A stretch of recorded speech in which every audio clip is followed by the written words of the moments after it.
Assalamualaikum warahmatullahi wabarakatuh. Hai, salam literasi. Perkenalkan, nama saya Julisa Anastasia Rumengan dari Prodi Sistem Informasi Fakultas Matematika dan Ilmu Pengetahuan Alam, NIM 2210111060046.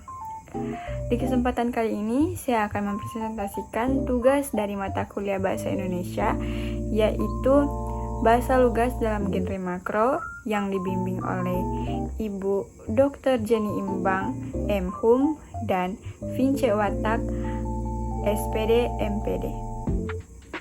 Baiklah, saya akan memulai presentasi saya yaitu Bahasa Lugas dalam Genre Makro.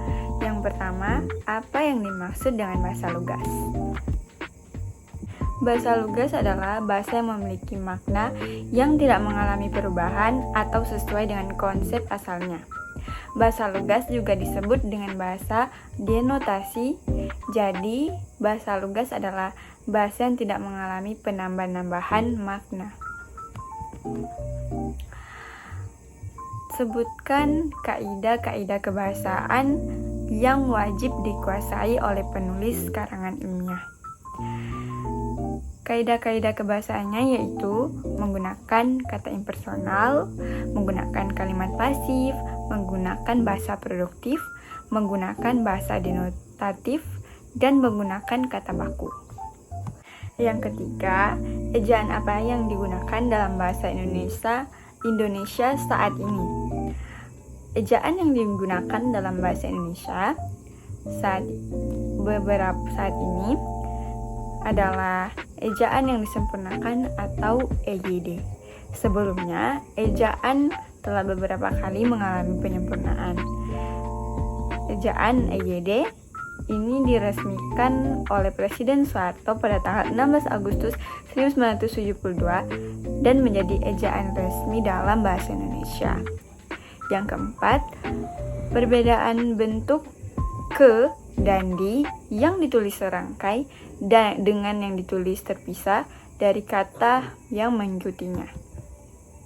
Perbedaannya yaitu penulisan di dan ke yang ditulis serangkai dengan kata berikutnya merupakan kata kerja, sementara yang ditulis terpisah adalah kata depan.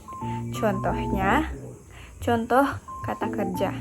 Kemana sajakah kamu hari ini? Contoh kata depan. Aku habis pergi dari rumah teman.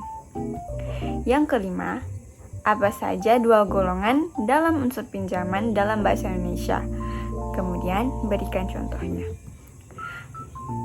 Contohnya, supermarket dan diubah ke supermarket. Transition, transisi, transformation, transformasi, communication, komunikasi, ilegal, plaza, disleksia, teknologi, dan sebagainya.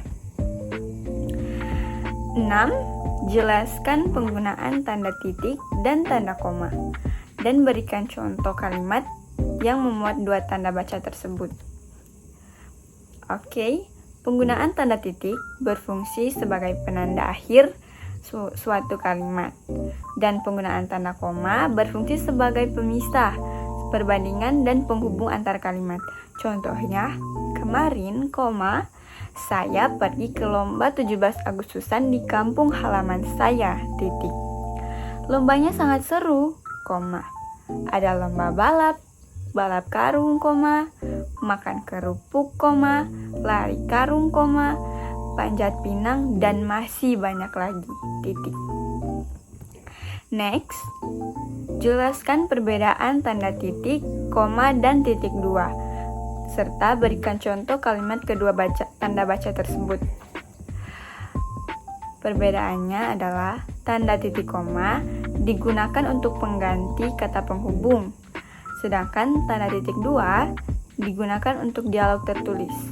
Contoh kalimatnya, nama-nama yang ada di dalam rumah, titik dua, ayah, ibu, adik, titik. Masing-masing tanda hubung di kegiatan yang mereka lakukan, Titik 2, ayah menyelesaikan pekerjaan. Titik koma, ibu menulis makalah. Titik koma, adik membaca cerita pendek. 8. Jelaskan perbedaan tanda pisah dan tanda hubung serta berikan contoh. Perbedaan tanda hubung dan tanda pisah yaitu tanda hubung digunakan sebagai lambang atau petunjuk yang menghubungkan unsur kata, dan tanda pisah dipakai untuk membatasi kata atau kalimat untuk memberi penjelasan khusus di luar bangun kalimat. Contoh tanda hubung. Di samping cara lama, diterapkan juga tanda hubung ra baru. Contoh tanda pisah. Kemerdekaan bangsa itu tanda hubung. Saya yakin akan tercapai tanda hubung diperjuangkan oleh bangsa itu sendiri. Nomor 9. Apa yang membuat suatu kalimat menjadi kalimat yang efektif? Jawabannya, suatu kalimat dikatakan sebagai kalimat efektif apabila gagasan yang ada di dalamnya dapat diterima oleh pendengar maupun pembaca dengan mudah, jelas dan lengkap seperti apa yang dimaksud oleh penulis atau pembicaranya.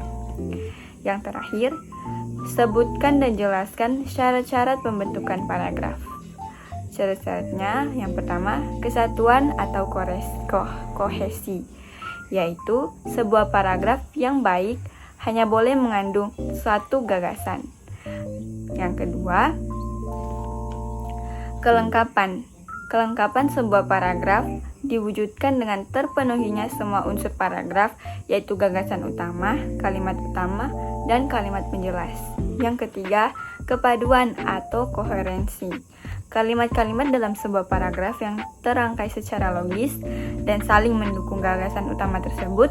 Kepaduan ini bisa didapatkan dengan penggunaan konjungsi, baik intra-kalimat maupun antar-kalimat.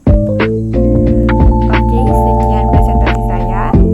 Mohon maaf bila ada kesalahan kata atau penyampaian yang kurang bagus. Terima kasih. Wassalamualaikum warahmatullahi wabarakatuh.